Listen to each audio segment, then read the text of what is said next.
Actually, the first word in the Quran is an Arabic word, iqra, which means to read or to recite. And this word, I like to think if we look at the dictionary definition, it's to look at and comprehend written material by interpreting the characters or symbols that it's made of. And what I want to do is kind of expand this idea to apply it to reality as a whole.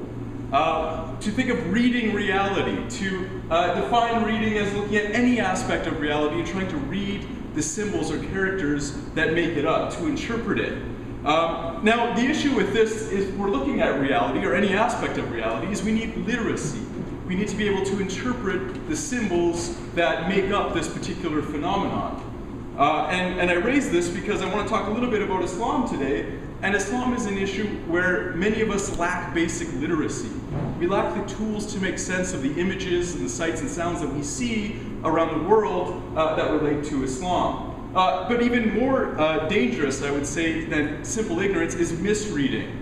Only knowing a little bit about a subject and then assuming that you know everything there is to know. This is a problem that we see. The sign says all I need to know about Islam is something that I learned on 9/11. This is unfortunately a pretty widespread sentiment, and it leads to a general sort of fear and hostility towards the religion and its followers. Now, the key point to realize is that there are many interpretations of Islam. Islam is not one thing.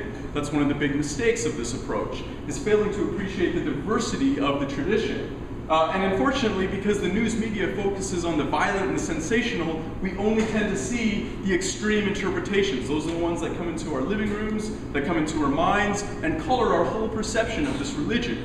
And one of the things I want to highlight today are some of the other interpretations of the religion that, because they're not as involved in violence and sensational acts, we don't get to see them as much. And in particular, one of the traditions I want to speak on is something that I studied in my dissertation, and it's called Sufism. Sufism is generally defined as Islamic mysticism or Islamic spirituality. It is one of the most widespread and influential traditions in Islam, and yet we know very little of it in the West in general. Again, it's just not really making the news. It's been described as a path of love. Here we have some Arabic calligraphy that says God is love. And the ideal is to be inwardly drunk or intoxicated with the love of God, but outwardly sober, serving others, taking care of your responsibilities in the world. This is sort of the ideal of the Sufi path. The word Sufism comes from an Arabic term, tasawwuf, which means transformation. So it's not really necessarily a sect of Islam, it's more of a path of transformation, of human transformation. And the goal is eventually to become a Sufi. What is a Sufi? Well, one definition says it's a person who has a generosity like the ocean, a warmth and affection like the sun, and a welcoming hospitality to all like the earth. So it's basically developing the virtues, you could say. And this is done by training with a Sufi master. It's a tradition that's passed down from master to disciple, generation after generation. Here's a picture of a Sufi teacher in the 60s with one of his hippie followers. One of the important things to point out historically is that Sufism was integral to the development of Islamic civilization, a point that most people are not aware of. Sufi masters were community leaders, advisors to sultans, educators, so they played a very important role in Islam historically. Today, they continue to do so. We see here some Turkish doctors playing Sufi music on a traditional Turkish flute to help heal a patient in a hospital.